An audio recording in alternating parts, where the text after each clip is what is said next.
Om Shanti. So, welcome all of you to the Values Workshop series, this time number 72 on loyalty. And as always, before we begin, let's try to explore this value of loyalty. Asking oneself whether I am loyal to myself first, to the ones around near me in my relationships, maybe in my profession towards my clients and patients, and the most important, loyalty towards the Supreme Being and the very purpose of my existence. So there are many different aspects of loyalty which we can cover. And also we are really fortunate. I am joining today from the campus of Shantivan. And it's a big day for all the Rajyogi students, the Brahma Kumari students. It's Dadi Prakashmani's day, which was yesterday celebrated as the Universal Brotherhood Day. In Hindi, we call Vishwa Bandhutva Divas. And we dedicate this episode to our very dear Dadi Prakashmani, whose day 16th anniversary day, we call it the Ascension Anniversary Day, was celebrated. And we still have a lot of fond memories about Dadi. I'm sure many of you all in the audience to have that. So we dedicate this workshop today to her.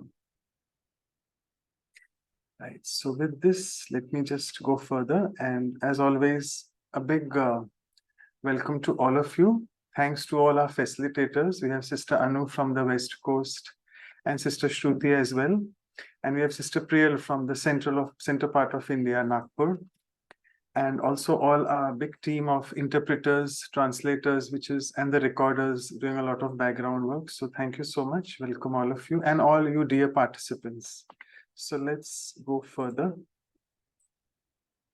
All these workshops have been, and we are really entering October in the next 1.5 months, and where we'll be completing 75 episodes. Today we are just touching on 72 number.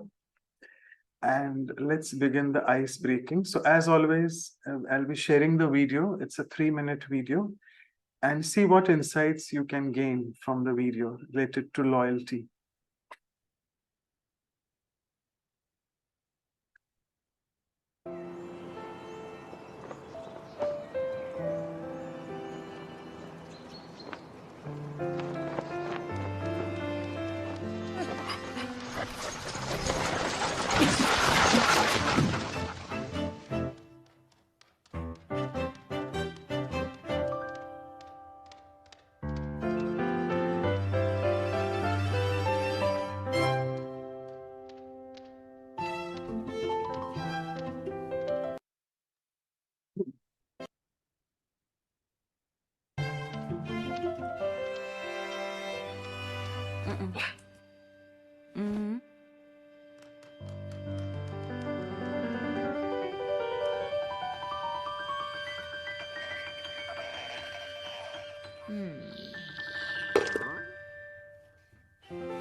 an elaborate video, 3.5 minutes. I'm sure a lot of insightful sharings.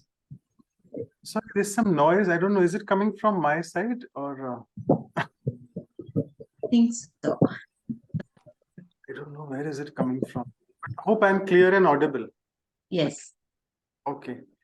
Right. So we have a very few minutes left for the sharings. We've actually run out of time, but we can please take a few sharings. You can put in the chat box. Any oral sharings?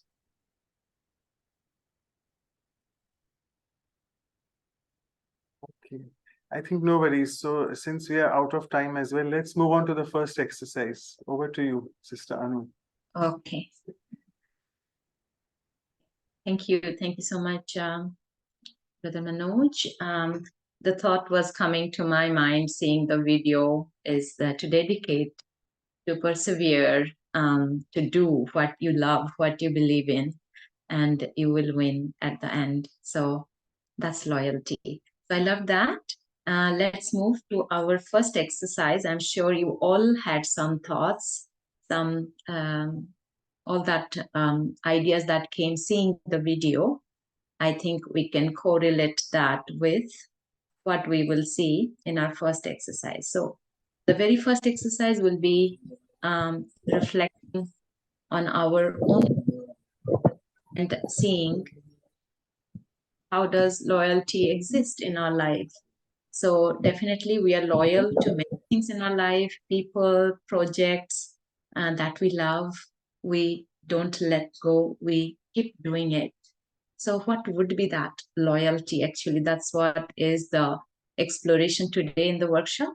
So the very first exercise, let's take a minute to reflect in our lives and on the instances where we were loyal to a person or some people, situations, organization, or projects, work. What is that you are loyal to? So let's give 1 minute to reflect on this, and then we will invite your sharings. Thank you, everyone. Maybe we'll just take a silent 1 minute reflection time.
I'm sure you all have written something.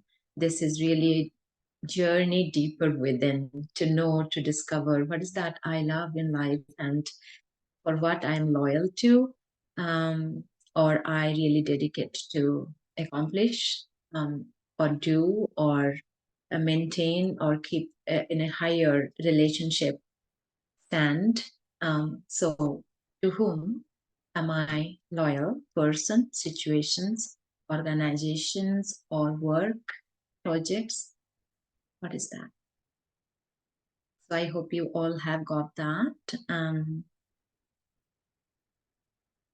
Take another 10 seconds, and then we'll ask you to share.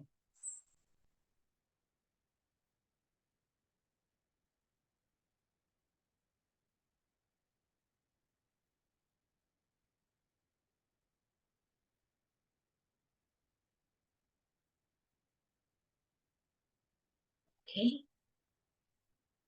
So yeah, we see something from the video. on the chat. We'd like to request whoever likes to share by unmute and share. And we start with Dr. Mehta, if, okay, you'd like. Well, I thought that my loyalty to my ideals, that was the first thing, to my certain religious beliefs in which I was born in the Jain family. So I had a commitment to non-violence, not eating anything that was non-vegetarian. I had loyalty to my institutions wherever I worked, to the country, and of course, to the people with whom I worked. Most important, to the patients, who was my lifelong passion. So I think loyalty has been as a cornerstone of our lives. Thank you very much for permitting me to share my thoughts. Thank you so much for sharing it. Yeah, cornerstone of our life, our ideals, our beliefs, faith in that higher energy, rituals, ideas, and to the people whom we serve or we work with. That's beautiful. Thank you so much. And that's being your passion. So that's what passion will take us, being loyal. Thank you so much, Dr. Mehta, for saying. Anyone else who would like to share? Yeah, Om Shanti Devi. Om Shanti.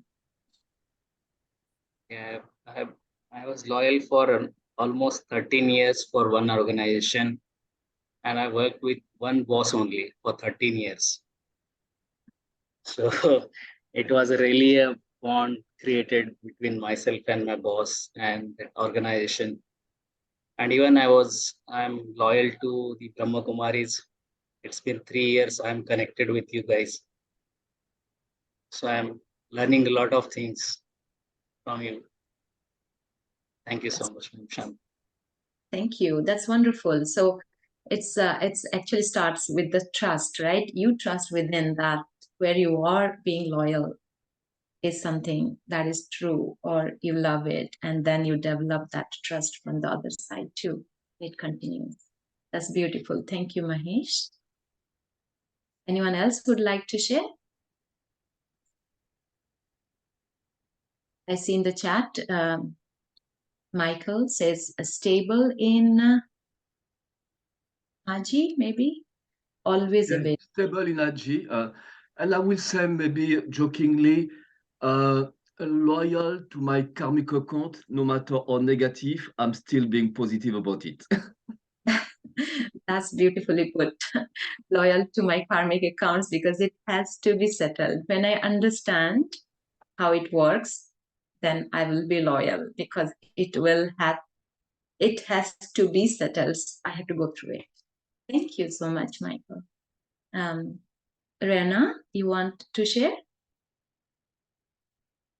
Because you are there in front. I don't know. So you have come to the spotlight. Okay.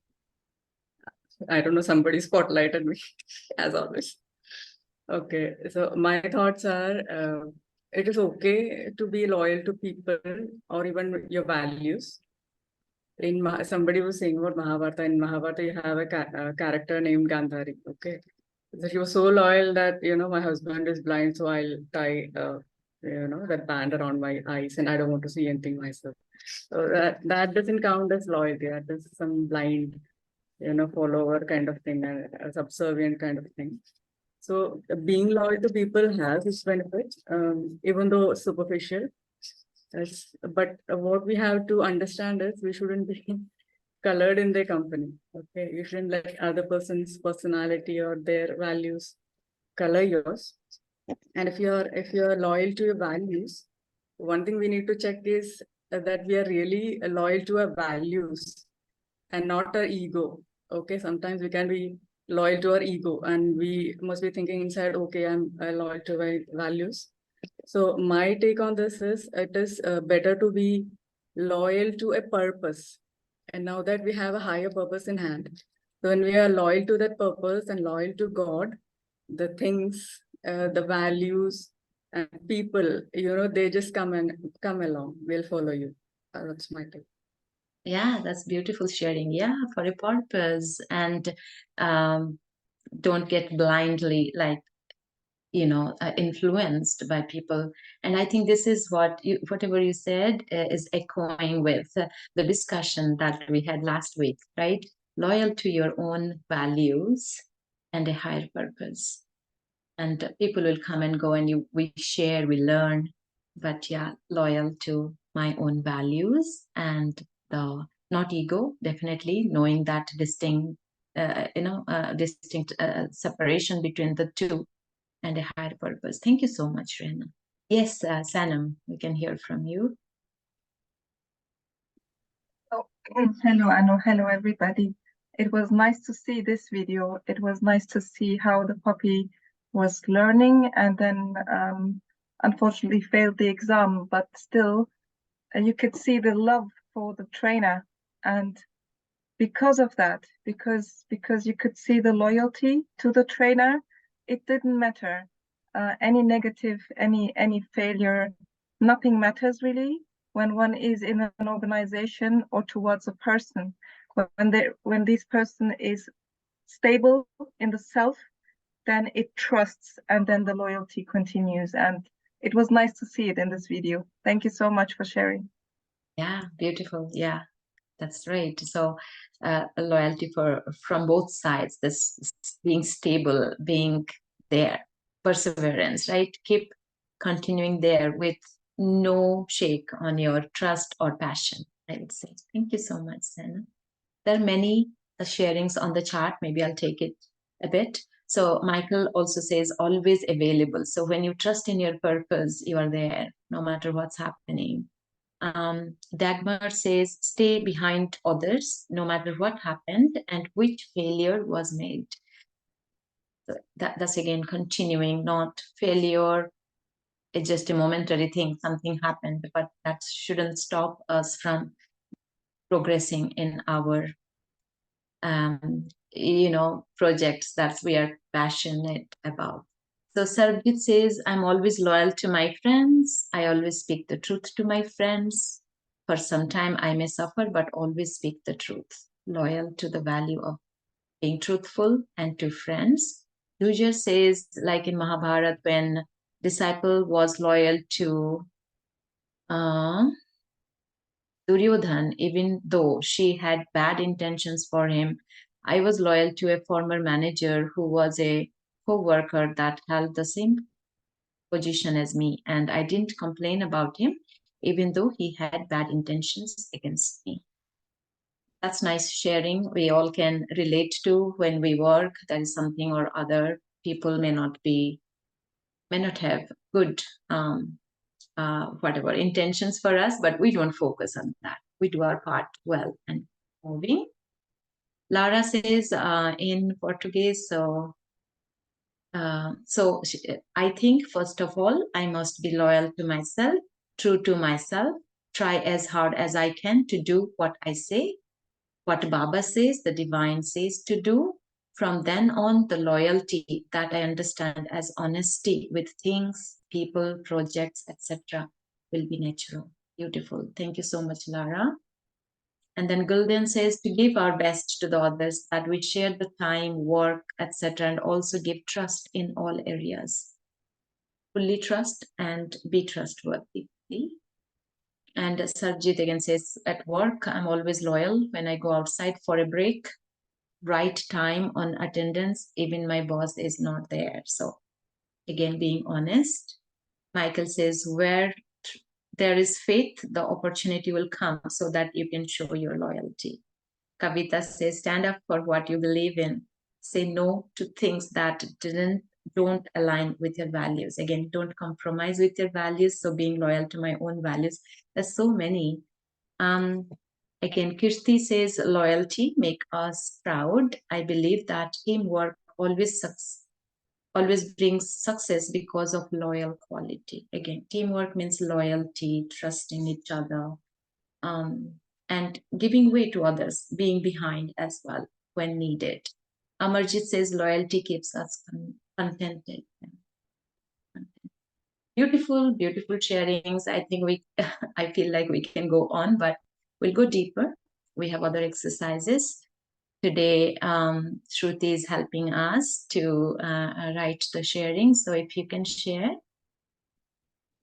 So yeah, to wrap up, this is what we got.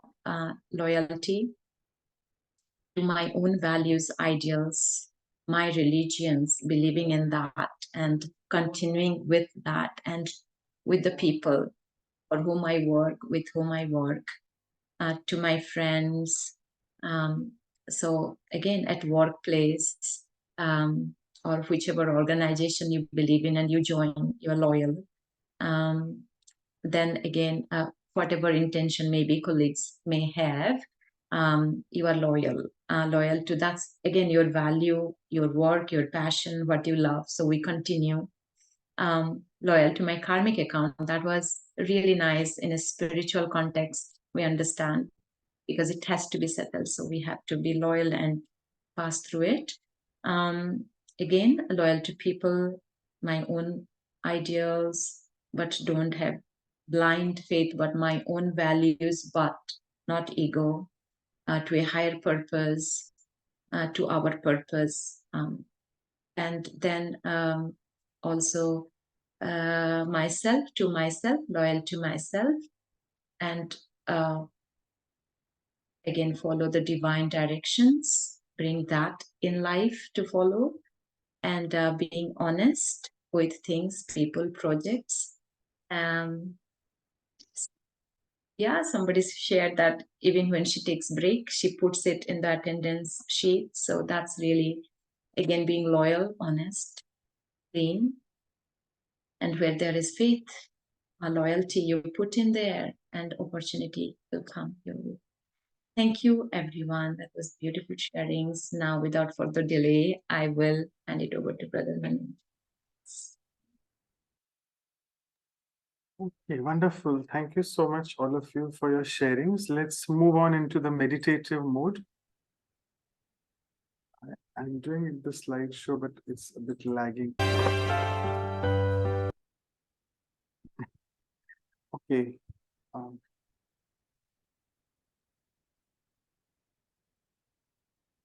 Yes, so all of us, let's be in the reflective and meditative mode now. Take a deep breath in and out. And feel yourself as this conscient, beautiful energy which you are. And maybe let's look at our life journey so far. Right when I was born, at that moment, my parents were so loyal to me. They did everything, whatever they could for me. And then as a kid, as I grow, look at myself, my loyalty towards my parents. Can I return that? Asking oneself this very deep question.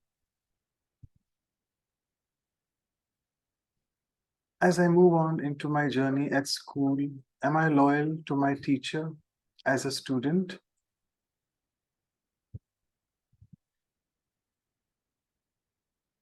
And am I loyal to my friends as I am around with them, enjoying their company?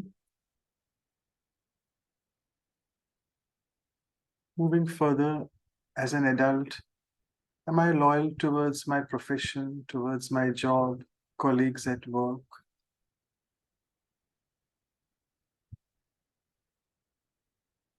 Maybe after marriage, am I loyal towards my spouse and my kids?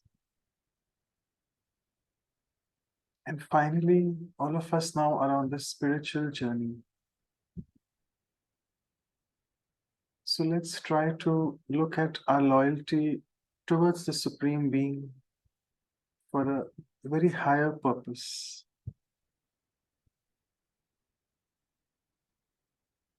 And see what answer comes.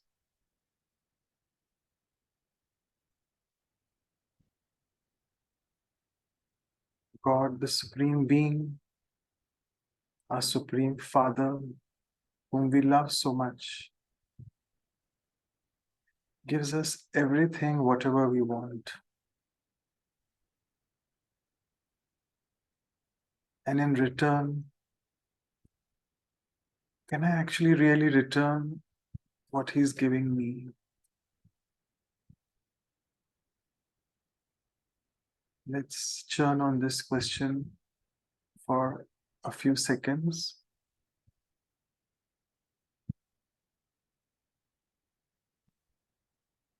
And see what answer pops in. And finally, to conclude, what can I do from now onwards to portray my spiritual loyalty towards this higher purpose, which I have realized now? As all of us, all the participants here enjoy these value sessions, the prime reason being we are loyal towards that purpose. And the value sessions resonate with my inner value system.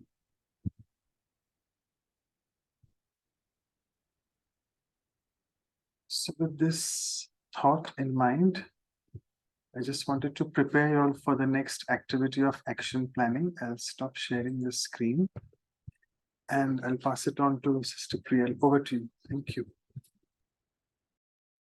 Thank you for taking us through such a contemplative meditation experience, Brother Manoj. Moving on now to action planning. And as we all know, action planning gives us an opportunity to plan and work out our actions. Like, how are we going to portray that value that we have been listening to in our day-to-day activity, in our daily lives? So take a moment to reflect on the ways in which you can offer your spiritual loyalty towards the Supreme for the higher cause. Should I share the screen? Oh, yeah, okay, you're doing Yes, it. I'll share the screen.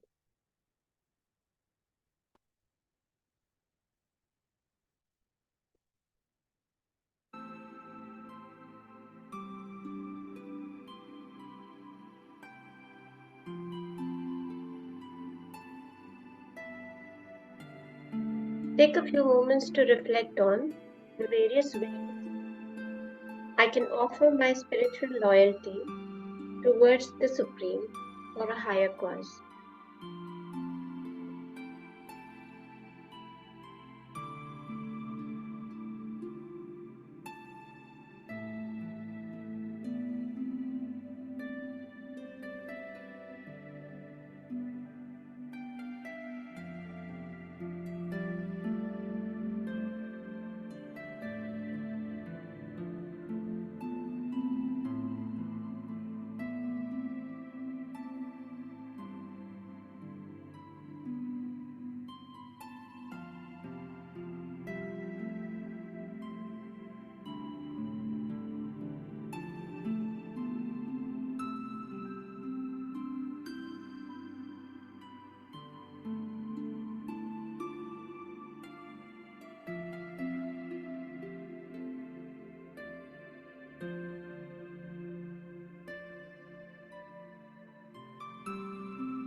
A few moments more.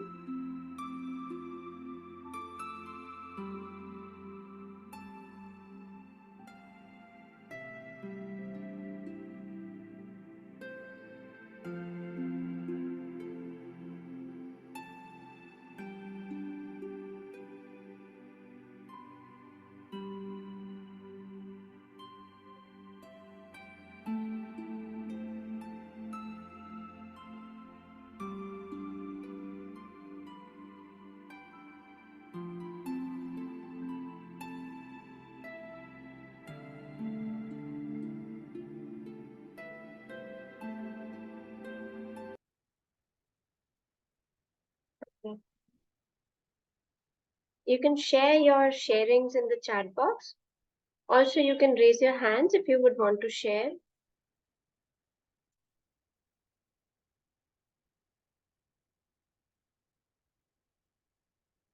Anybody would want to go? Please unmute yourselves. Om Shanti Didi ji. Please go ahead, Vijay Balka. My dear brothers and sisters, please accept greetings of love, peace, and happiness. After having a spiritual knowledge, the loyalty of each soul is to the Supreme Soul, that we should become like Supreme Soul. Means the original qualities of each soul is love, peace, happiness, wisdom, bliss, and power. And we are the children of Supreme, who is the ocean of love, peace, happiness, bliss, and power. So the loyalty is to become like Supreme and make all others supreme. How we can make others supreme? By telling them that God is not omnipresent, that God is not in each animal or in each stone or in each tree. No, God is a point of light and energy and an ocean of all virtues. And this is the biggest loyalty of each soul of us, to tell every soul the real God energy and how we can make ourselves pure and bring the new Satyug, the new golden age. That is I feel the loyalty of each soul to God, Supreme Energy. Om Shanti. Thank you for sharing that, Vijay Balka.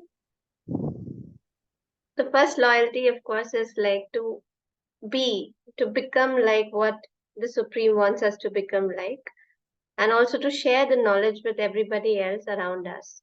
Thank you for that. Is there anybody else who would like to share? Please unmute.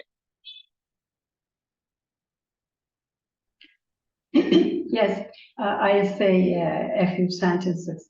Always I thank the God for giving me a healthy body and healthy mind. This is very important things to survive our life. Thank you. Thank you for sharing that. Anybody wants to share? Okay, we have got certain sharings in the chat box. Sarabjit says true loyalty for God is that if we follow the Srimad or the teachings he gave us, definitely. Beena says being grateful for every day for everything God has provided us with. Sun, moon, air, water, space, innumerable factors are working for us to make life as spiritual as possible. Sarabjit again says if we just read the teachings or Srimad, it's not true loyalty. True loyalty towards God is only if we fully follow what God gives Srimad or teaching. Michael says, study deeper the spiritual knowledge so that I may understand better what Baba wants from me.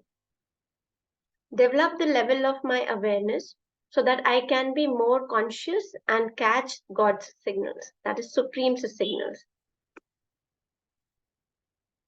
Dagmar says being Baba's instrument.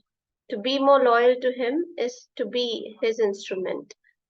B.K. Rehna says, by keeping a strict check on the thoughts, words, and actions, elevate yourself in a way that God is revealed through us. Beautiful. Guldane says, I always thank to God for giving me a healthy body and a healthy mind. Julia says, make Baba my number one. To not remember anybody else but God alone. That is being loyal towards him and others. Beautiful sharings. Anybody else who would want to go ahead and share?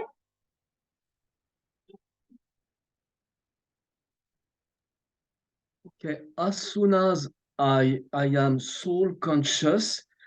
I really catch something which develop my soul conscious stage.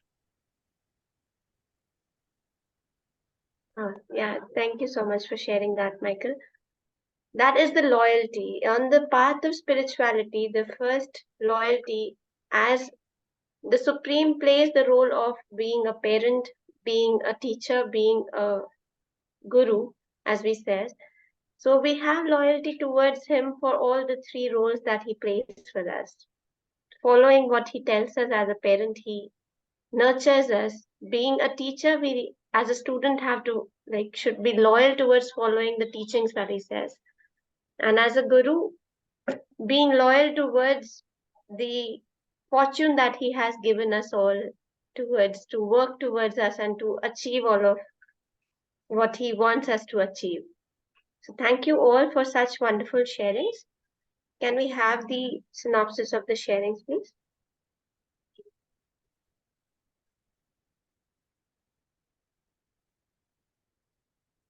Okay. So in the summary, we have beautiful sharings, like being grateful for every day that God has provided us with innumerable opportunities to be as spiritual as possible. True loyalty, as some says, that is to follow the Srimad or the teachings that Baba or the Supreme has given us, becoming like the Supreme and recognizing and telling others that the Supreme is not omnipresent, and telling and sharing the knowledge that he has given. By keeping a strict check on the thoughts, words, and actions, elevating ourselves in the way that God is revealed through our thoughts and through us by our actions and by our being. So if we just read the teachings of Srimad, it's not true loyalty, but loyalty is when we follow what the Supreme is teaching us, making Baba or the Supreme as my number one, remembering him and keeping him on the topmost place. So as soon as I am soul consciousness, that is what helps you to catch the what Baba, what the Supreme wants us to be. So these were the sharings. Thank you so much. Now I'll be moving, giving it to Dr. Manoj for the further proceedings. Thank you. Okay. So thank you so much for your sharings, all of you. And yes, we have finished before time. So let me take this opportunity to do announcements about people who are new to this workshop. And if you want to be a part of the series and want to receive all the communication and even all the materials, the study materials or the review materials, which we keep sending to you all, please share your email addresses and WhatsApp numbers in the chat if you're comfortable to everyone, or to Sister Vidhi and maybe Dr. Anu. You can see their names are there in the chat box.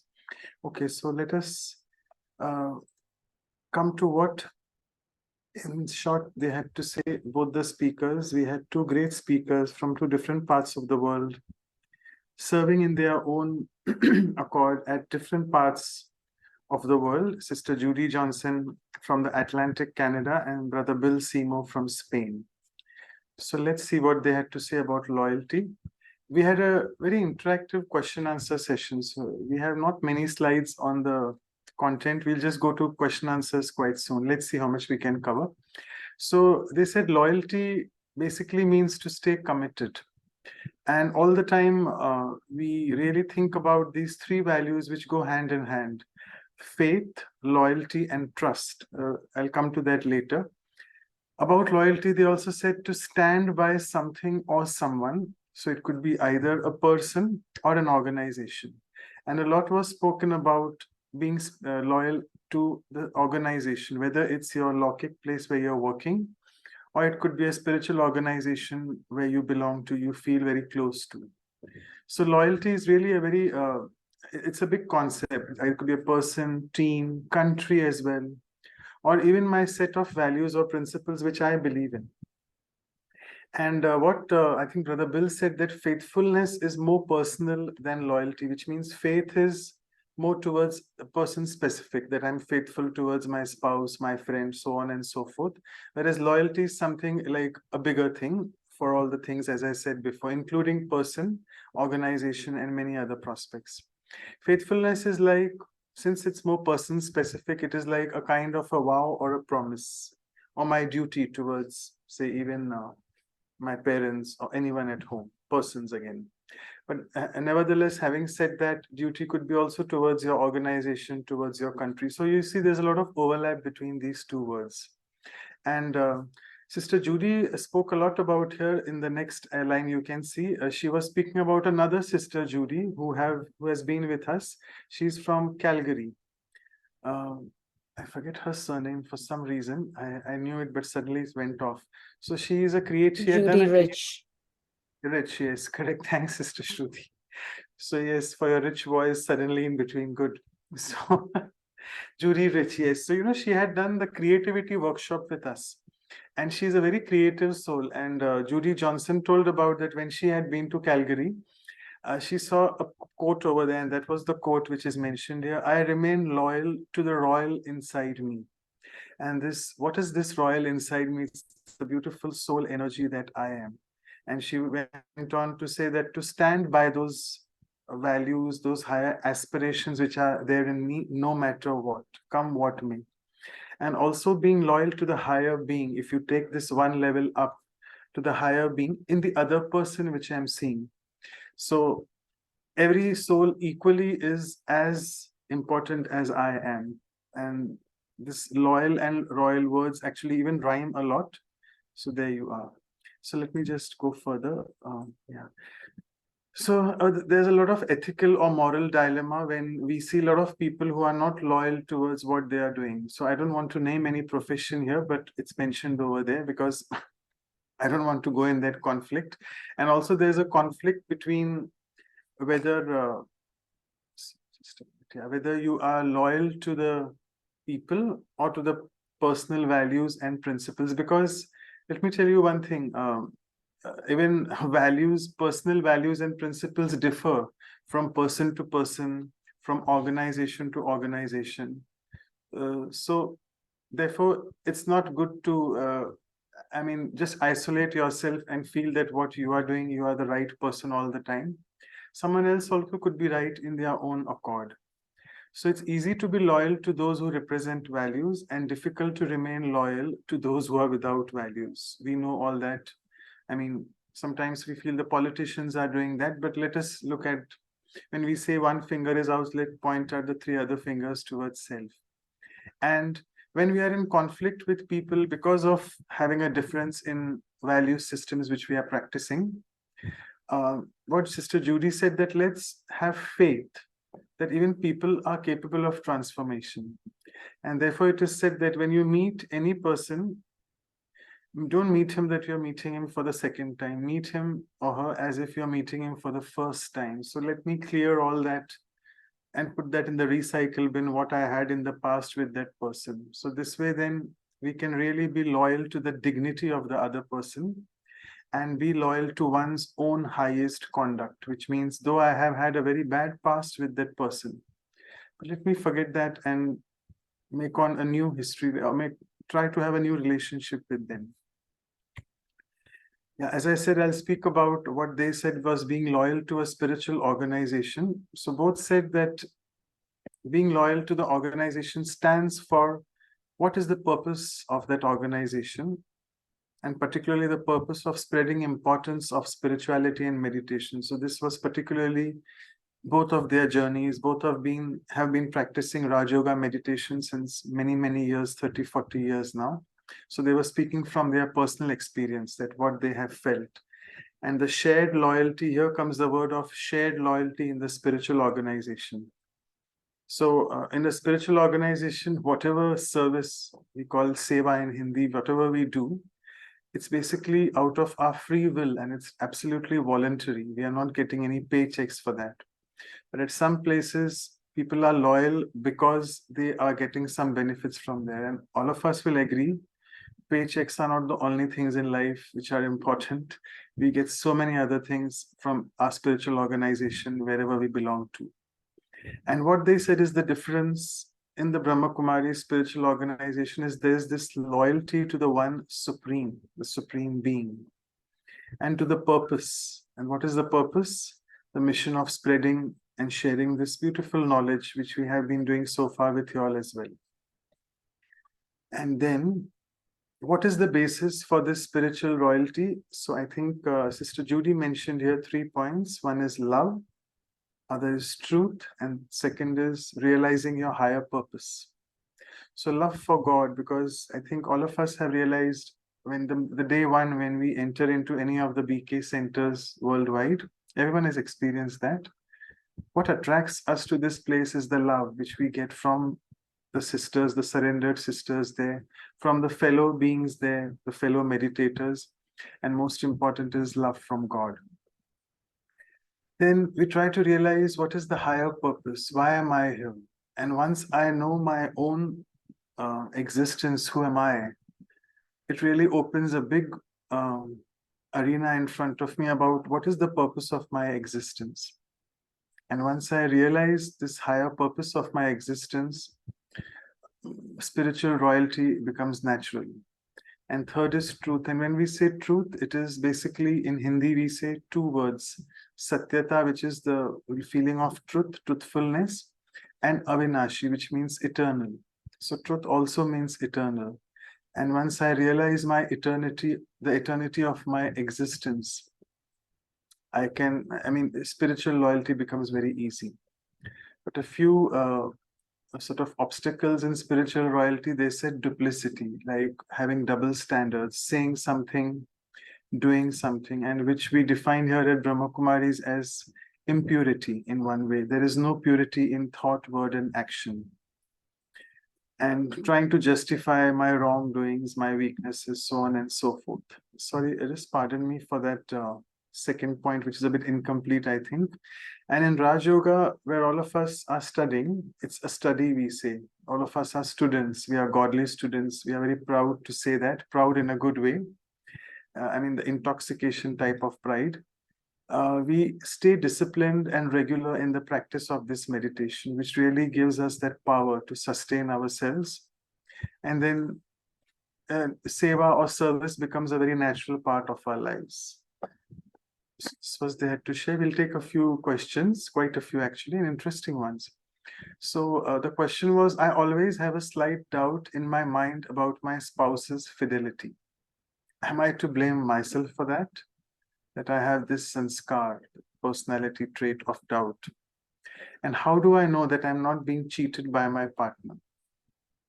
So I think the first important thing Sister Judy said was check whether the thought of this doubt is your creation or it is really having some backing. Is it something real?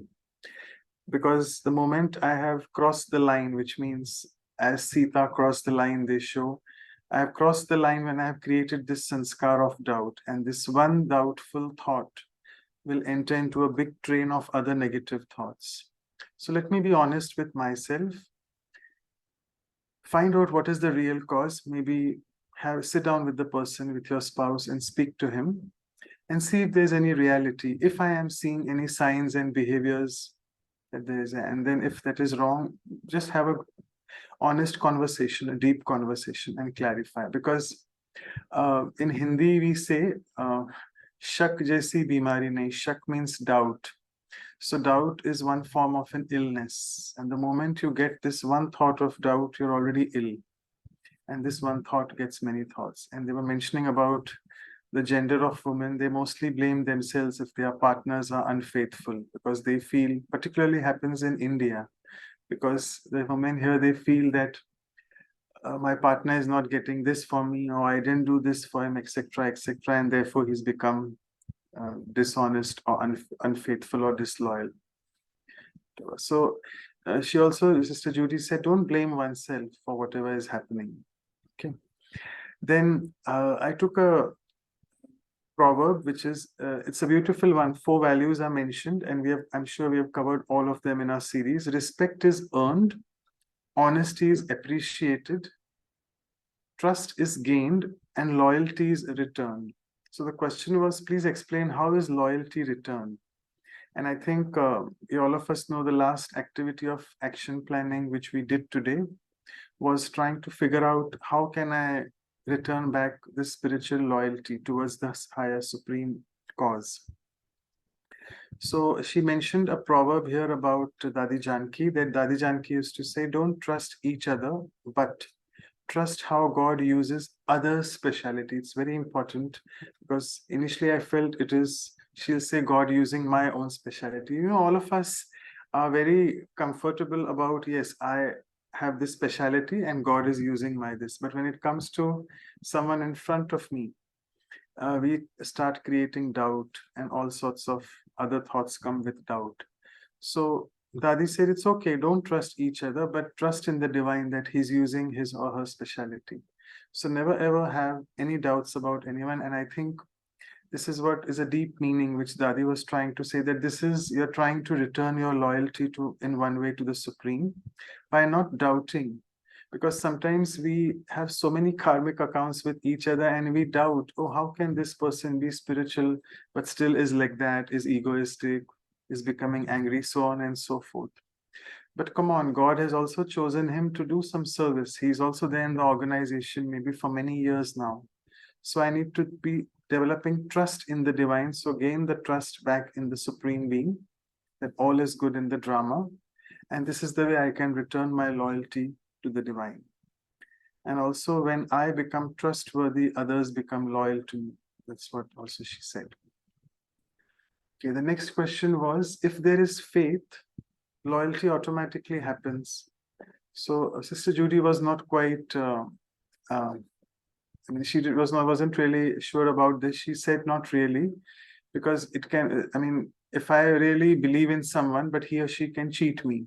But then I think Brother Bill said that, yeah, probably we are speaking about the faith in God and the higher purpose which I am here for. So if I have faith in that, loyalty follows. And Sister Judy was trying to mention about blind faith, like not having just blind faith in anyone. So that's what she was trying to mention. Someone had asked, how can past mistakes be undone? So she said, just be honest with yourself, accept that you have done a mistake. Don't brood on it. Don't be in a guilt conscious. Learn a lesson and move on. And she said, too much of repentance is useless because it will just take you in a very low mode, low vibration mode. And just keep moving forward, understand your mistake and move ahead. Next question is, some people aren't loyal to you, but to their own need of you.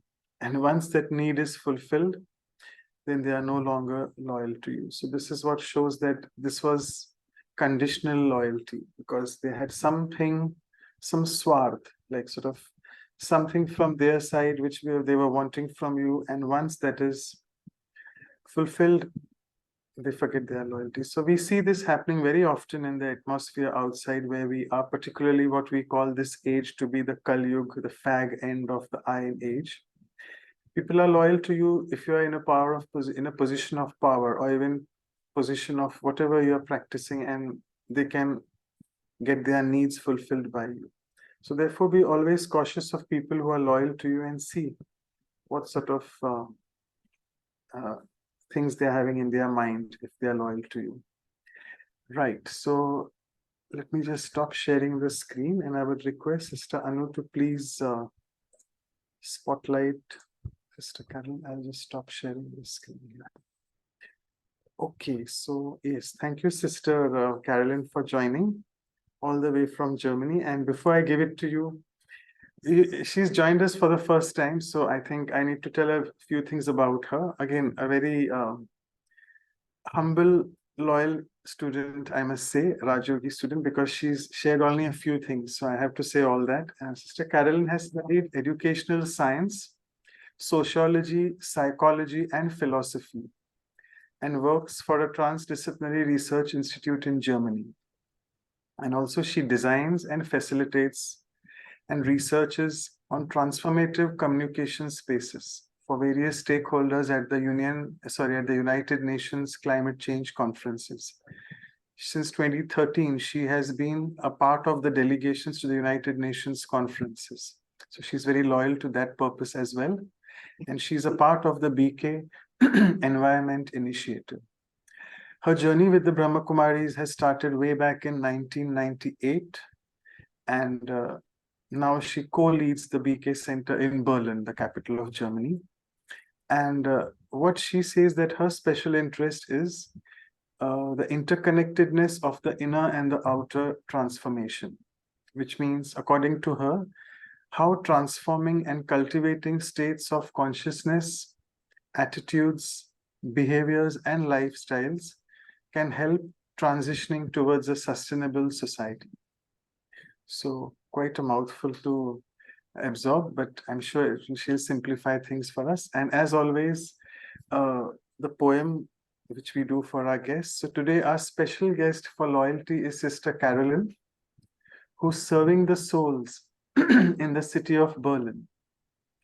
With her sweet words sounding like a violin, she inspires souls not to worry, but to win. So today she shall guide us on how to begin our journey towards the Supreme by looking within. She says, let's first be comfortable in our own skin, trying not to worry whether I am fat or thin. Because Maya can play havoc inside, making my head spin. But let me stick to the Supreme like a conjoined twin. Never letting go of that twin. Letting go of all the waste thoughts, putting them in the bin, feeling light and burden-free, liberated from all the sin. So with this, thank you so much again for joining. Over to you. Manoj, thank you so much for that lovely introduction and the poem. And to the whole team, Anuben and Ashok Bhai and everyone by name for creating such a creative and ongoing inspiration to the world of the Brahma Kumaris and everyone who is interested in spiritual study and experiences. Thank you so much also for having me today.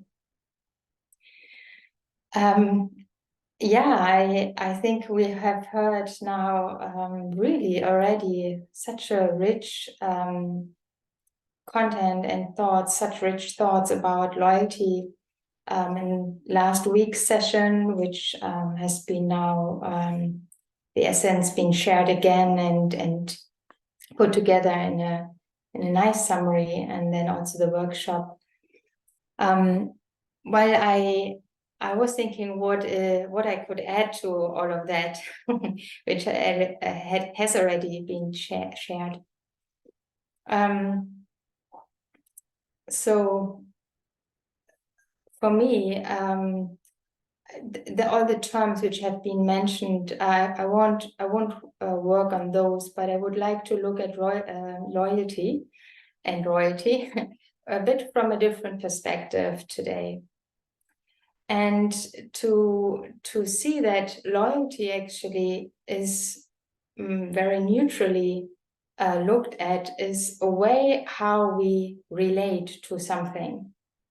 So it's per se not good or bad in a way, but it describes a way how we relate, how we position ourselves to something or someone. And its connotation is definitely positive because it's considered to be something which is deep, which is led by, I would say, deeper values, not influenced so much by temporary, glimmery gains and attractions. Usually that's what we would understand with loyalty, something which is more consistent. And so let's look at it as the way how we relate, first of all, and then I would like to go further to what maybe would be important to connect loyalty to, like what is a necessary other quality or power which would be needed so that I'm sure my loyalty is really beneficial. Because I do think it's not per se beneficial. And some of the things, of course, were being touched upon before, but I tried to look at it a bit from a different point of view. And then also looking at the benefits of loyalty and, of course, how to develop it, how I can strengthen my loyalty. So it's an inner attitude, and it describes how I stand to something or someone. And its positive connotation means I'm kind of not allowing anyone to cheat me or attract me to something else rather than to what I'm consistently standing towards. So in this way, you can say a loyal person is less influenced by things than another person, someone who's not loyal to whatever he's loyal to. And it's also goes together with connectedness. So a loyal person is deeply connected to whatever he or she is loyal to. And that connection is usually also something which nurtures me. So let's say I have a set of values which are very important to me. I stay connected to them and they nurture me. They influence me in a positive way. But because of that conscious choice, I choose my, I would say, positive influence or what I'm being nurtured by, informed by, and therefore not being influenced by other things or other values. And so if I'm experiencing that support, very automatically my life is getting more in alignment with these values. And it's like, it can be like an inner sensor, like a compass, which tells me even intuitively if another offer for support or for a gain or a quick win is not what I want.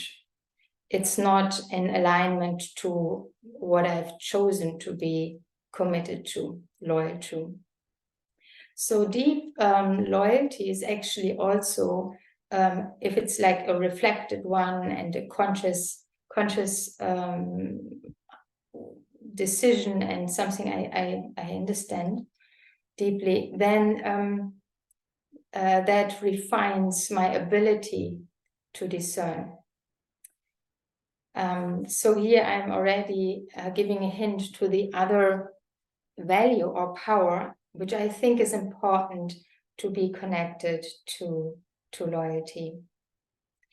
Let's give an example about loyalty. When I'm committed to being having a healthy body and taking care of the health of my body, I would not eat anything which is like unhealthy. Or if I'm committed to the principle of non-violence, I would probably, if I think about it, become vegetarian or even vegan. Because I know that food or meat production or milk production is connected to a lot of violence and transgression. So that's how I would translate it into my life and commit to it. And therefore, it also releases power. When my commitment to a certain value is really deep and it nurtures me, I have the power to say no to something which is not in alignment. Or in this example, I would say no to very tasty food if it's not healthy for me or for my body. So it gives me a certain power also to be able to do that, to also go not with the masses, you know. And especially in today's world, I mean, the value canon, the values which are in our systems and kind of omnipresent are probably not the values which I would like to follow if I think about them. But it's not so easy because we constantly have to be aware and check, what is this about, you know, where is it coming from, which values are being actually lived here in this work culture if I'm in a company also. Sometimes loyalty is also described as being faithful.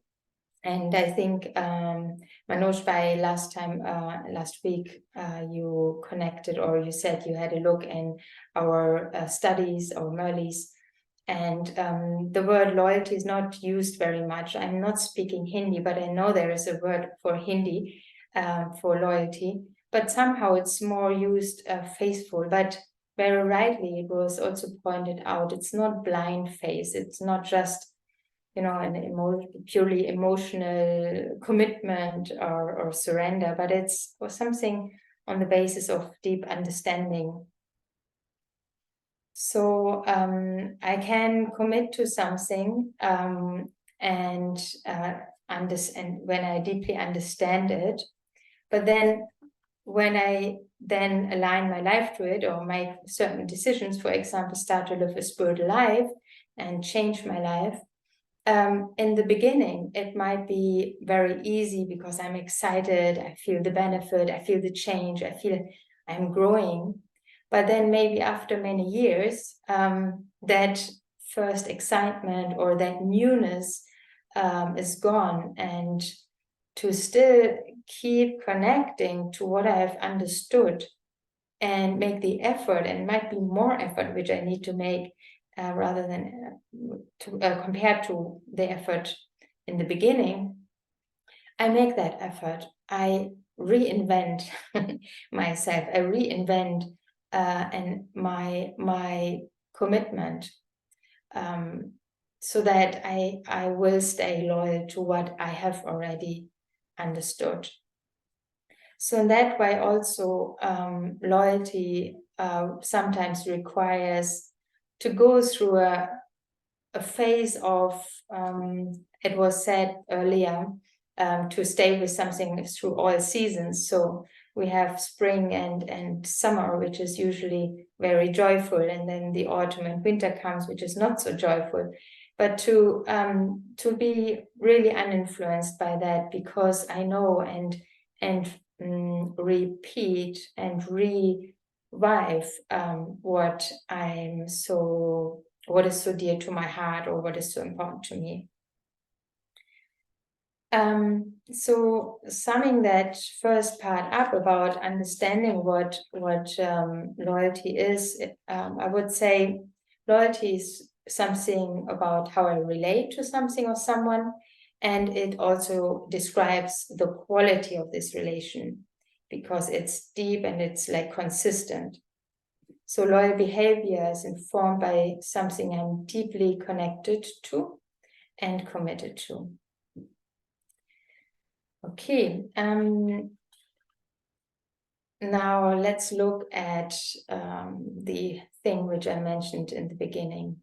Loyalty is not per se beneficial. Why? And what is needed?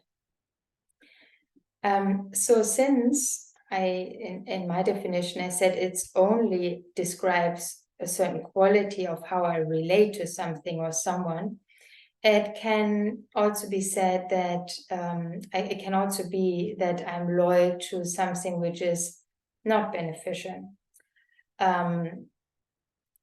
So we had this question about, am I loyal to people? And I agree that this can be tricky.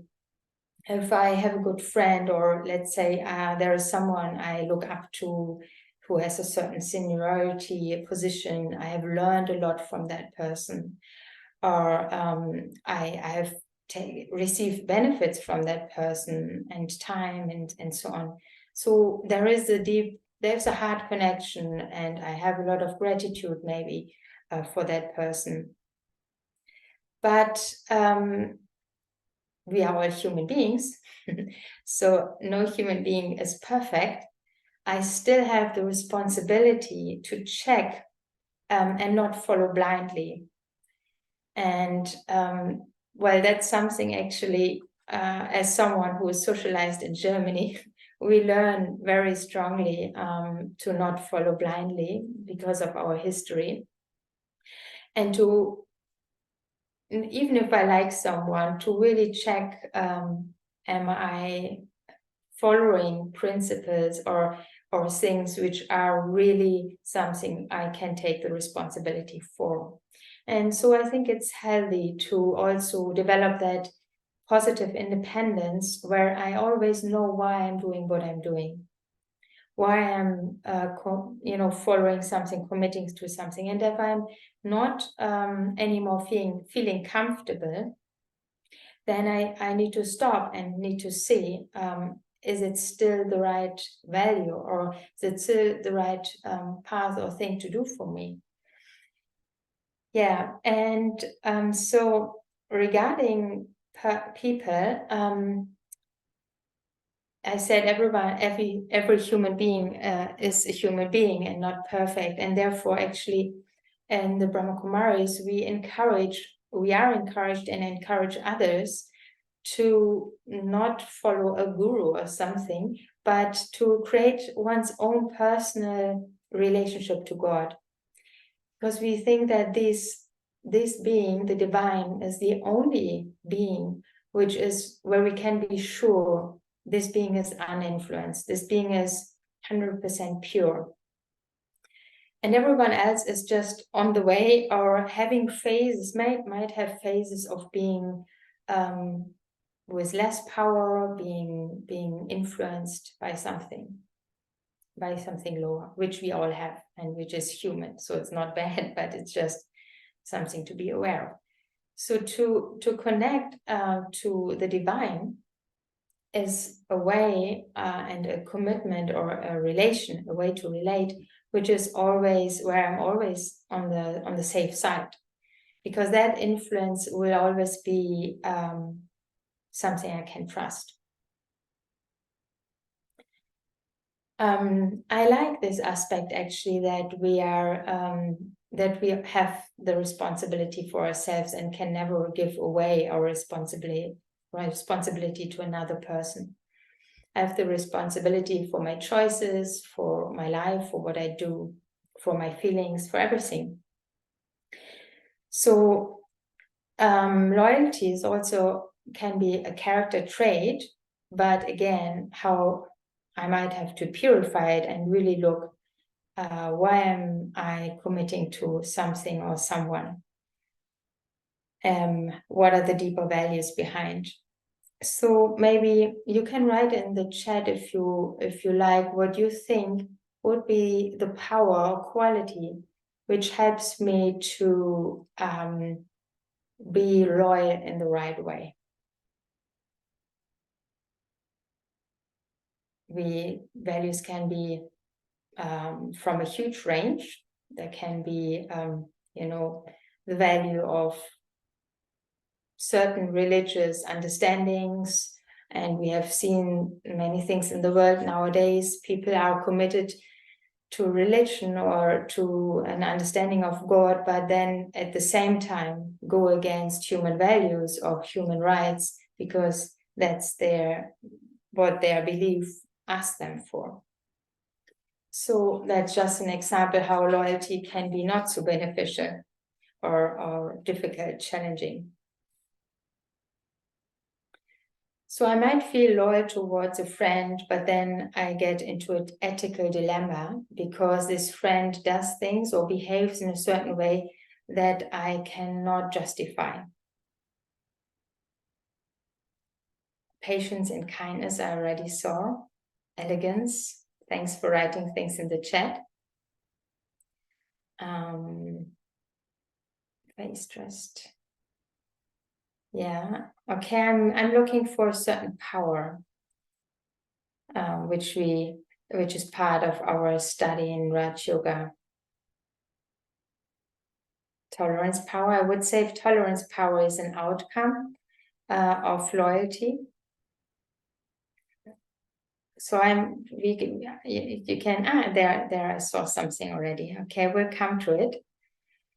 The power to discriminate and discern. Yes, I'm looking for that one. And power of purity is also, I can also relate to that very much. So that's relating to what I said earlier. If I'm impressed by someone's greatness, I might lose my discernment power and suddenly maybe do things which I maybe support things. I support that person, and then with that I support a situation which might be unhealthy for a community or other people.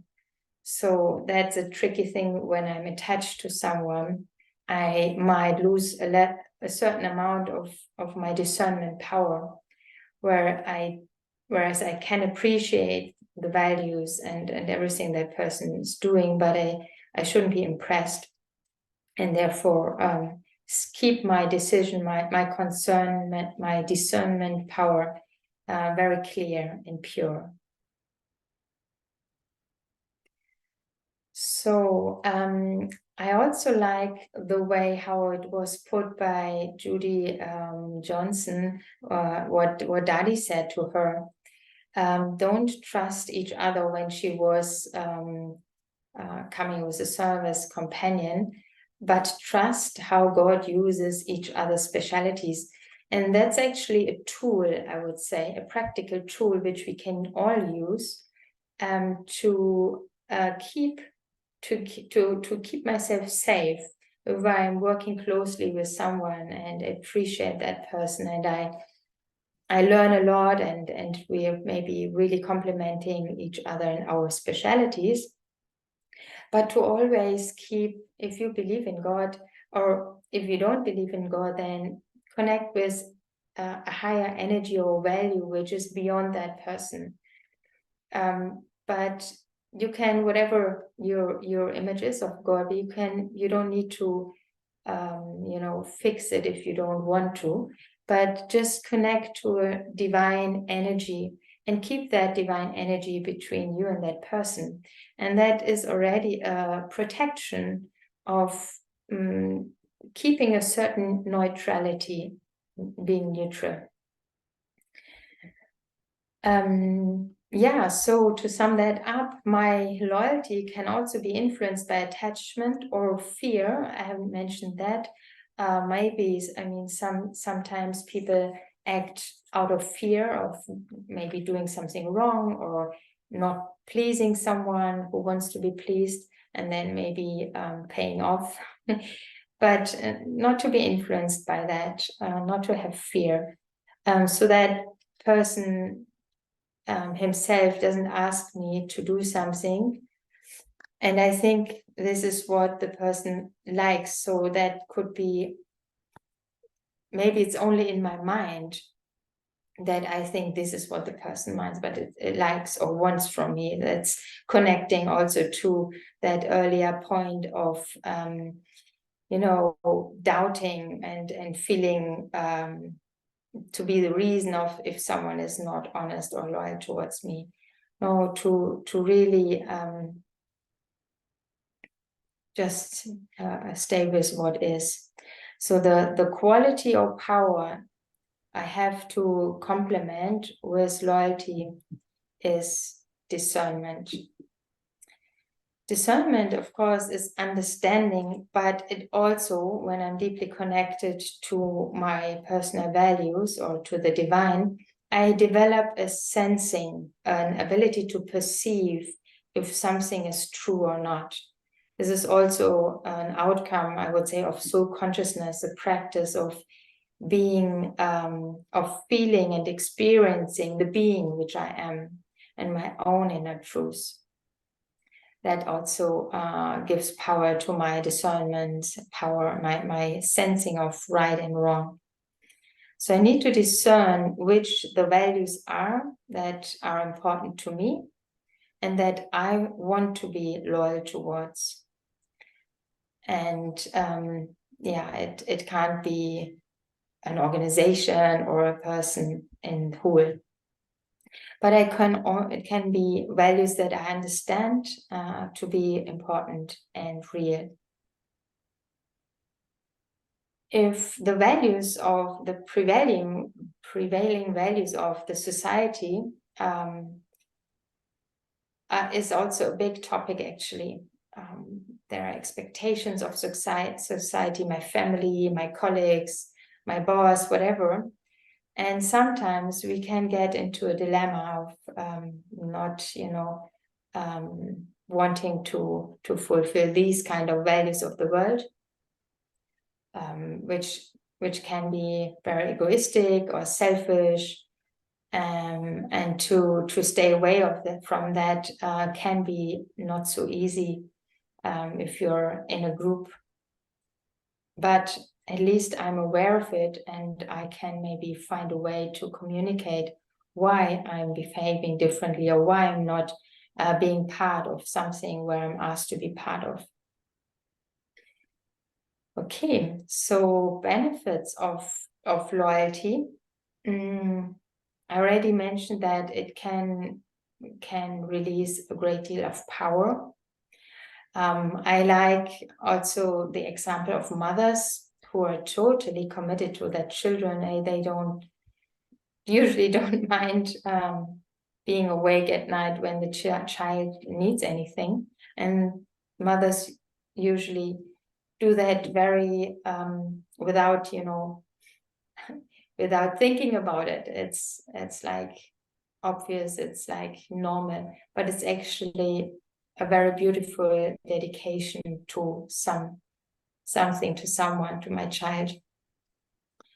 And it's power to be able to go beyond maybe your own physical needs, to beyond your own likings, because you love someone, something, and you committed to it. So I think we can learn a lot from mothers here, actually, who very naturally have that quality. But also the power to tolerate. So let's say I'm in a situation, I'm in a country, or in an organization, or in a group where I'm not really agreeing with everything that's going on, and it might become uncomfortable. But I still think I cannot leave, because I have a part to play here. I have a task, and I'm committed to that task. I'm committed to that role I've been given. And so I have to stay with the people I haven't chosen myself. I have to stay with the environment I haven't chosen myself. So in this way, the power to tolerate things which I don't like is an outcome of my loyalty to, in this way, my path or my values. And I think often we come into contexts and situations, life is providing situations for us which we have not consciously chosen. And it can be very helpful to think about, okay, if it would be my choice, I might, do something else or go somewhere else. But I know life has provided this situation for me to maybe purify something in me. So my loyalty, for example, to my path of spirituality, or my commitment to grow spiritually and transform myself and learn the lessons I have to learn in my life, will then give me the conviction to stay with the situation and go through it and to learn my lessons. So that requires a lot of power, but the more, or the deeper my connection to these values are, the more I can do these steps. So yeah, loyalty can be sometimes also translated as conviction about something, faith in something. And if I have and stay with that, there will be a return. If I stay, for example, loyal to spiritual principles, the return might be that I succeed in growing spiritually, in becoming spiritually powerful. So success can also be an outcome of loyalty. And ultimately, I've also seen if I stay loyal to my commitments, to what is important to me, life also responds to that after some time. It's like life gets into alignment with my values. I cannot wait for it. I mean, can happen soon, it can happen on the long run. But usually when I go deep inside and really ask myself, okay, what is most important to me in my life? What do I really want? And no matter what, I will commit to that. I have seen life changing very quickly, circumstances changing very quickly. For example, with work, logic work. Once I felt I cannot live two lives anymore. You know, from my heart, I like to just full-time be just teaching meditation, exploring spirituality, but then also I have to earn some money. I have to live from something, make my living. And that takes a lot of time and energy.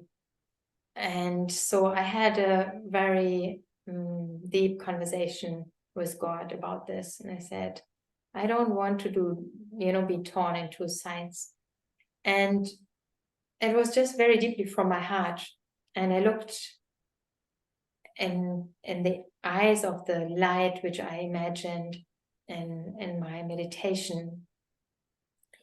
And it was like something came back, something like, wait and see.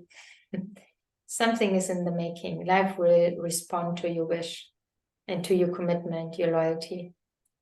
And it took only a couple of months when something opened up, a new work opportunity, which was exactly connected to my spiritual work.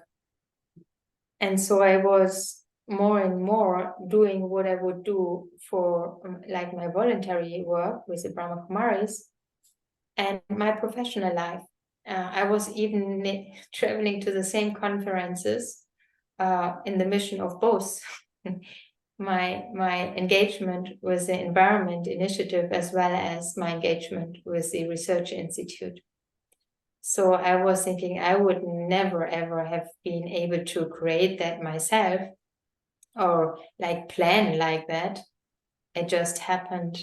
And so I think that we really have a pure, deep desire and commitment to spiritual values and express that in our meditation to the divine. Life does respond to it. So how am I developing loyalty actually practically? Well, I think we have to start with being loyal to ourselves, which includes having to get to know myself on a more deeper level. To realize myself really needs to understand my reactions, my feelings, what are my deepest values and why I cannot live them maybe at some times. But then what I cherish and what is important to me, how can I stay in the experience of that? And experience is very important in transformation and transformative processes for me. it cannot be only an intellectual wanting or realization. It needs to be also experienced in my heart, because that's where I get the fuel or the power from to really go deeper and look at things which are not so good inside myself, which gives me the power and the will and the self-respect to knowing what I am and what is inside me, to work on that things which are not good yet, not beneficial yet. So if I am, let me be loyal to my spiritual well-being and my spiritual growth, and then to my task and my part, which I already mentioned, my responsibility. I feel for me, Raj Yoga, my whole path has been a very natural one. The moment I started to experience myself as a soul, as a spiritual being, and I felt my inner truth, and I stayed for a long time. I was very introverted and mainly in silence to feel and experience the power of these truths inside us, inside me.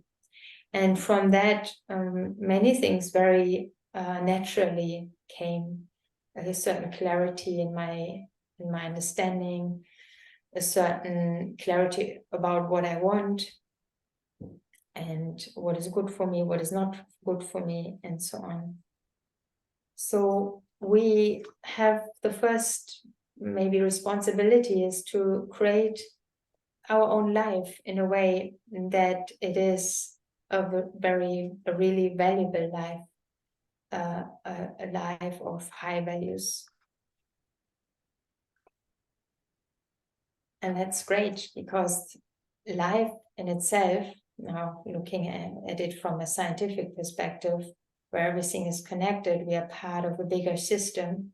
If I create valuable and spiritual, powerful life, that's contributing to the world. It influences everything. It influences my relationships, the people I'm connected with.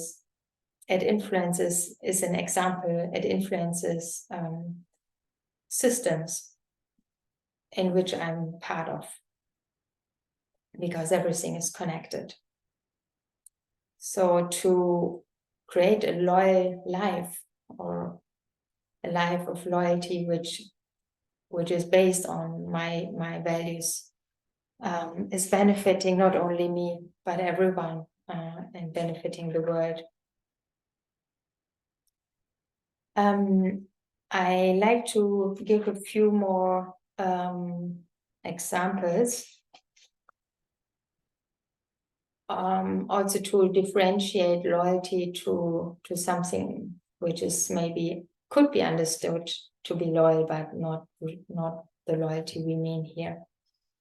I'm presently thinking a bit about administration, and certain countries are known for strong administration, and sometimes administration and systems and administrate something can become so powerful that the human and the aliveness is getting lost. And yes, it can make something efficient and effective, and there is loyalty in administration, the way I would say that it's consistent, it's like led by principles, it's led by rules and so on, and you can trust that system. But it can become such that my mindset, and some people who have a career in administration, I can see that there is a loss of humanity, of a human feeling, and an aliveness. I'm saying this because it's just something I'm exploring at the moment, how even in spirituality I can stick to or be an advocate for spiritual principles and rules, but there's a way where I can lose the actual sense of it the actual beauty and aliveness of it. And then I can become very rigid and not being aligned anymore with life or the situation or other people, and therefore lose the understanding of what is really needed and what is practical. And maybe I even lose the deeper meaning of that spiritual principle. So I think it's a big topic if we want to look at it from practical points of view and explore it in single examples. But I think I come to closure and offer a meditation. Is that right? Manoj? So we have time for next 20 minutes. So I'll just take a couple of questions. I just wanted to know your thoughts. I hope I'm clear and audible, right? Yeah. So since you have been regularly attending the United Nations climate change conferences, I mean, this may sound very wrong when I'm saying this, but people speak a lot in the conferences about how climate change is so bad, so on and so forth. But is anyone really loyal towards what we should be doing? And I mean, from the Brahma Kumari's perspective, since you are representing the Brahma Kumari's organization, so how do you all convince them to be loyal towards this cause? Because otherwise also we see that the discussions, talks won't help. Something needs to be really done at a bigger level. So how does that loyalty come into play there? Thank you very much for that question. I think it's a very, very good question because, in fact, the United Nations Climate Change Conference is being known by now of not being effective. The negotiations getting stuck each time, sometimes from the day one, when they have to decide on the agenda. There is one or two countries who seem to be on purpose prolonging the agreement on the agenda because of something. So I would quite surely say not everyone at the climate change conference is loyal to the aim of reducing climate change or reducing the factors which lead to climate change. And therefore, I was saying also, talking about systems, I have been since my youth age, my teenage, very positive about the United Nations because I think it's really a great institution, which probably is the only institution which brings all countries on one table together in one place physically in this case for 2 weeks, and has the ability to let these people kind of talk to each other at least, even though there are countries who are don't have a history of not liking or trusting each other. So that's for sure a very good thing about the United Nations. But I think in any big organization which is has a history of many years, and it's now the 28th climate change conference, it has become so complicated that even those who are in the leadership positions, top leadership in the UN, don't understand anymore all the different parallel processes which go on. So it's not at all functional, but more so, I would say, the culture of communication, the culture of being at the COP is so disconnected because of people meeting each other only in their roles as representatives of a certain country, of a certain political agenda, and so on. So it's an environment which is very political and not very transformative or alive, or where you can say all the potential which is there, the people bring potential from all over the world, is actually not, the culture of work is not making use of that potential. So when we go there, we, as Brahma Kumaris, we consciously bring in a different element.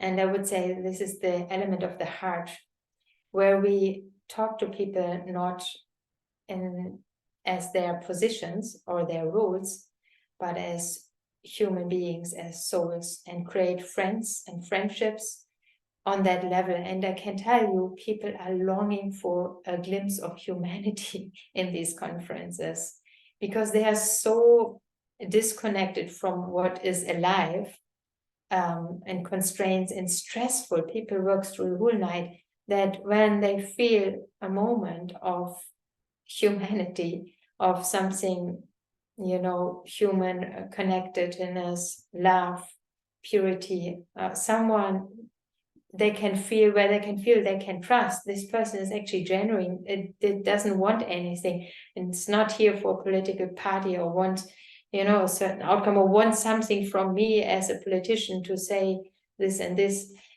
then they're so grateful.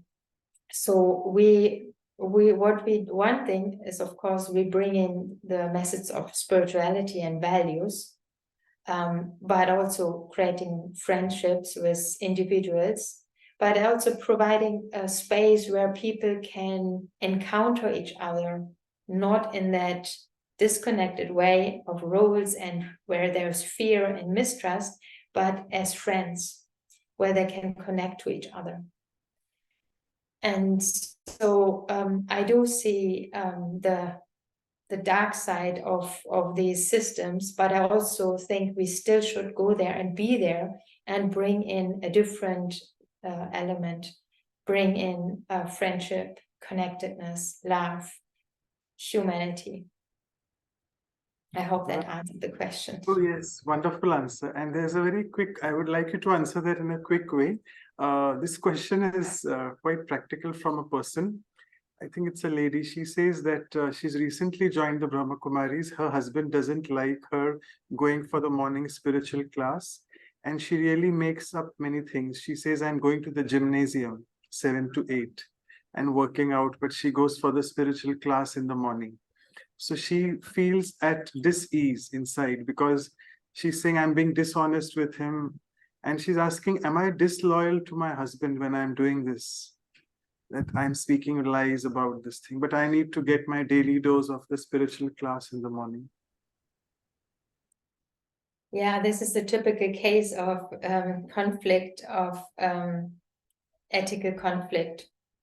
And I said earlier, I think we can say we can never be loyal to a person, to a human being, or we shouldn't be, but to the values the person stands for, and to the relationship and the values in our relationship which we hold. But if I do something to please someone else, but I'm going against my own virtues, values, or what is so important for me and my spiritual growth in that case, I'm neither doing myself anything good, nor am I doing that other person anything good.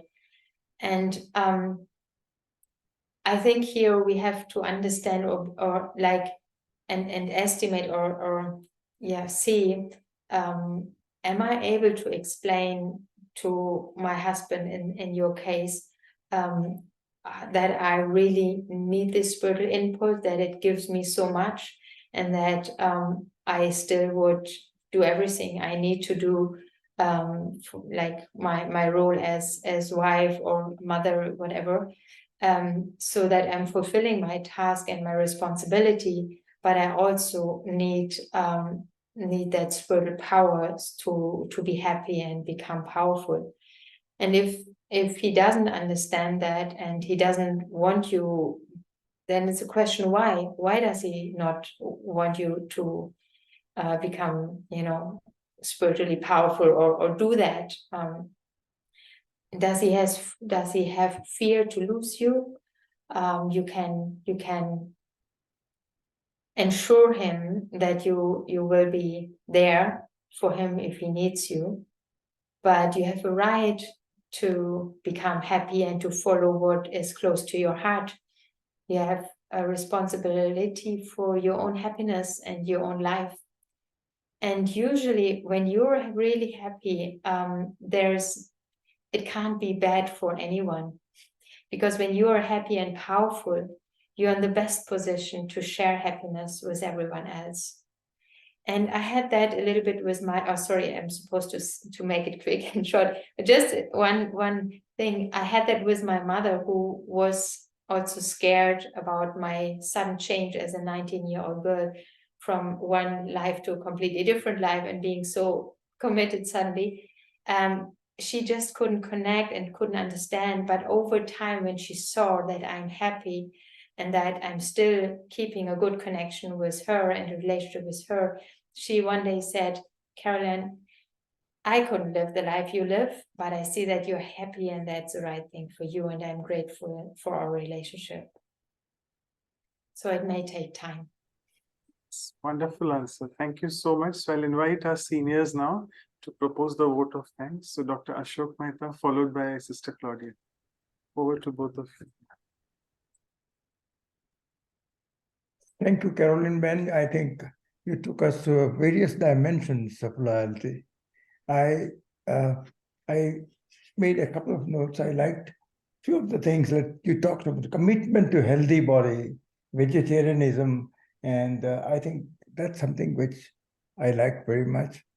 That once you want to be committed to a healthy lifestyle, you have to change your food habits, your whatever you're eating. I think fitness is a very important thing as far as spiritual progress is concerned. I think that loyalty to health is equally important. The second thing I liked is that the newness and excitement. Sometimes it becomes you lose that excitement, and then the most important is your loyalty and commitment, which you should have. I think both these points were very good. Loyalty is tricky, all right, because I can tell you from my professional life. I used to work with a surgeon who was very conservative in cancer treatment. He would do very little surgery. And by and large, we used to be taught that cancer at that point of time in the 60s and 70s, the larger you do, the better. And he would do smaller and smaller. So we thought that he was out of tune. And I used to work the next year or so with another surgeon who was extremely radical, go wide and take out as much as you want. But he was very progressive in thinking. And that was a time when systemic treatment of cancer came in by way of chemotherapy. In those years, chemotherapy was known as a poison. It was poisonous drugs.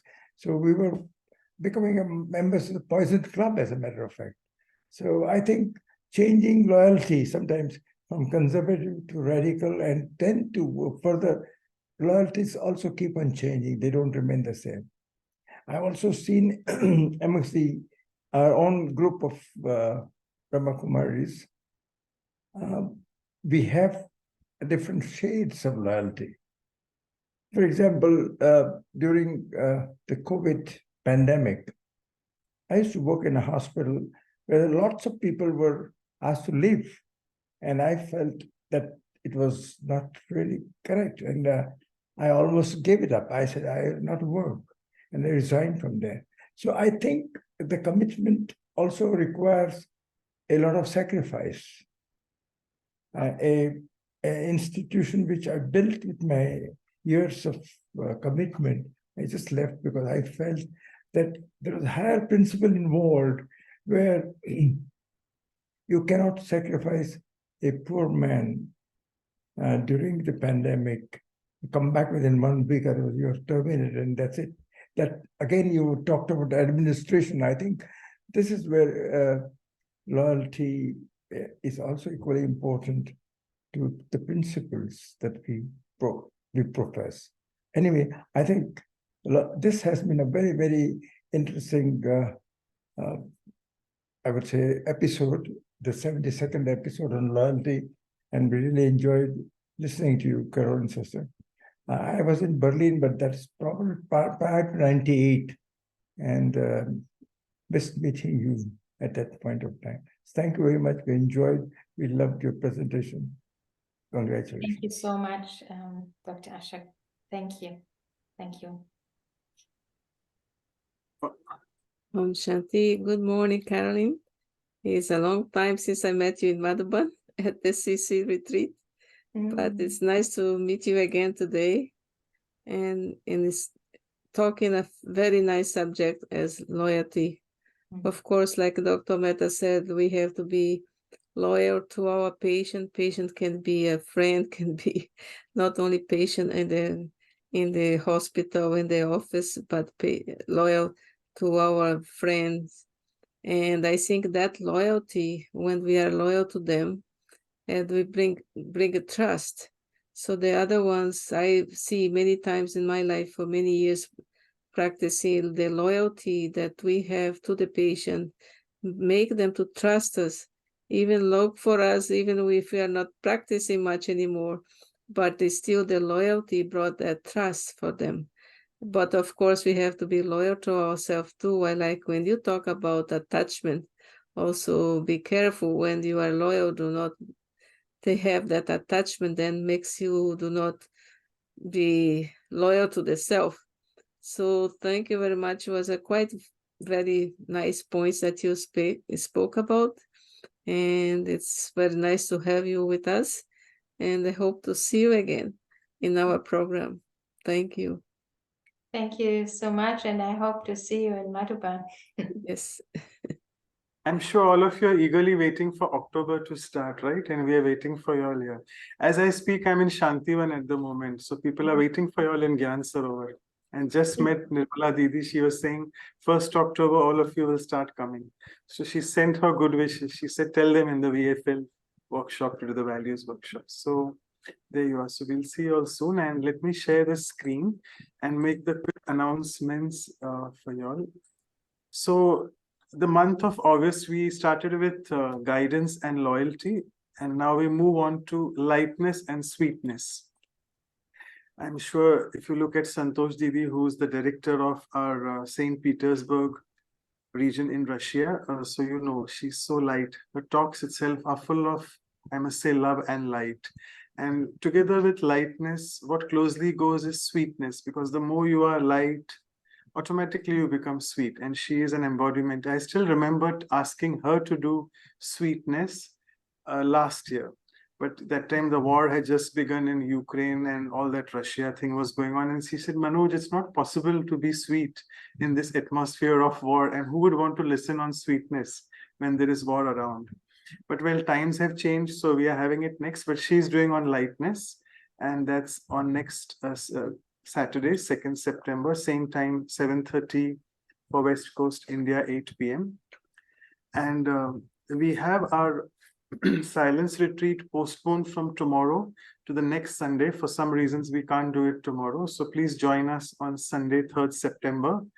That's the India time, 8:30, and Saturday, 8 to 10 p.m. West Coast time. And as always, the next workshop is also on lightness. And we have another very senior Rajyogi, Sister Rita Clary from Boston.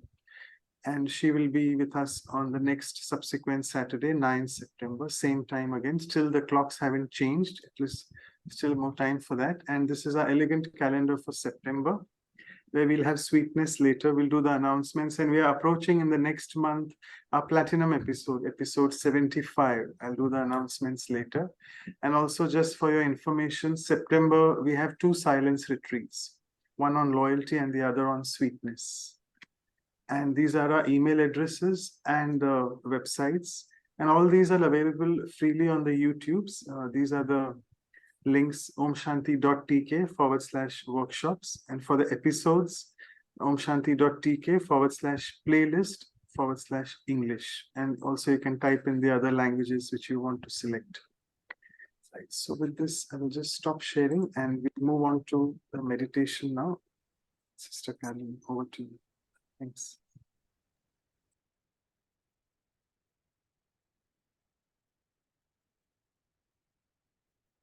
Om Shanti.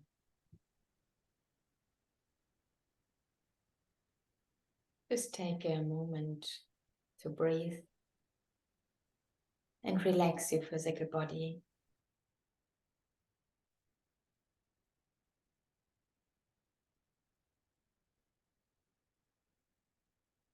Gently I turn towards myself.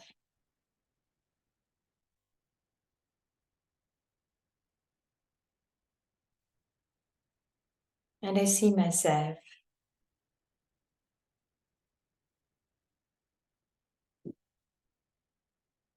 being deeply connected and committed to what's in my heart, to what's really important in my life,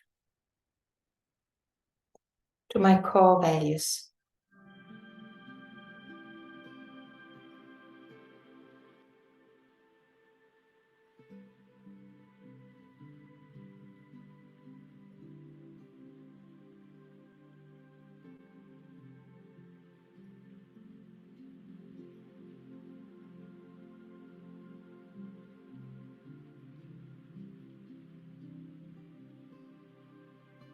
I allow my core values of truth, of purity, and love to expand in my heart.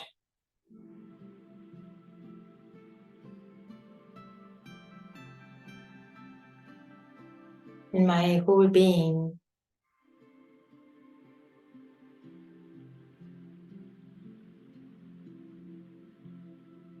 I become aware of the beauty of these virtues.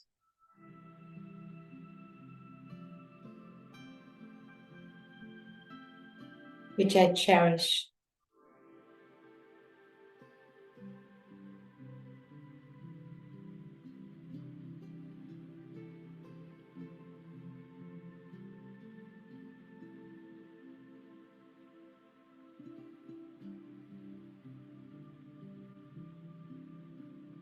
The more I understand and experience their meaning, their vibration,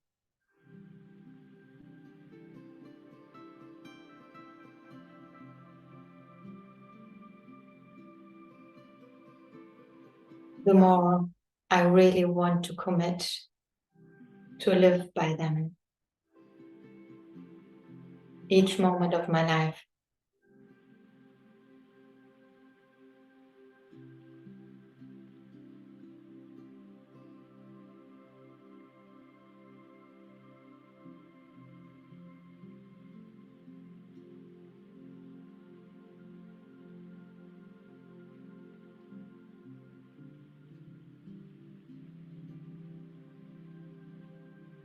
Being loyal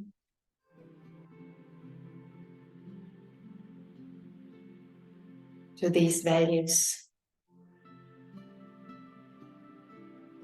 will enhance my self-honor, my self-respect.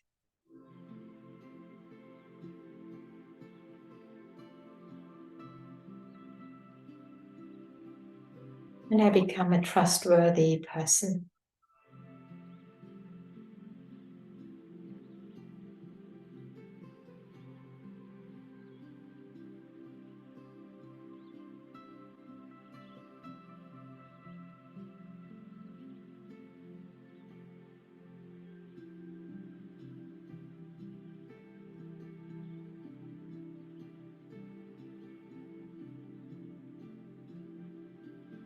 Connected with the divine. I know I will be inspiring many other people to live by values.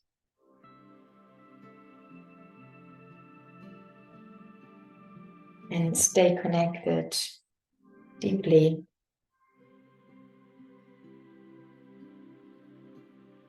to their higher potential.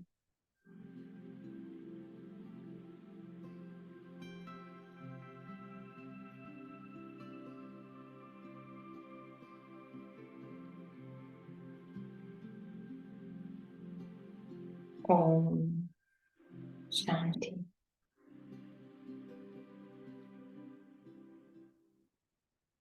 Thank you once again, and it's a request. Vijay Pal Bhai, who's our regular participant, he's saying please have loyalty for the photo group. We always have a photograph in the end. So yes, we obviously don't want to skip this time as well. So over to you, Sister Anu, and if all of y'all can just open your video cameras. Yeah, thank you. We would love to have this moment and for us forever with Sister Carolin. So that was wonderful sharing, Sister Carolin. So everyone, if anybody still, there are a few seconds given if you want to open your video. Yeah, I got it. Much. Thank you all of you. Thank you, everyone. Bye now.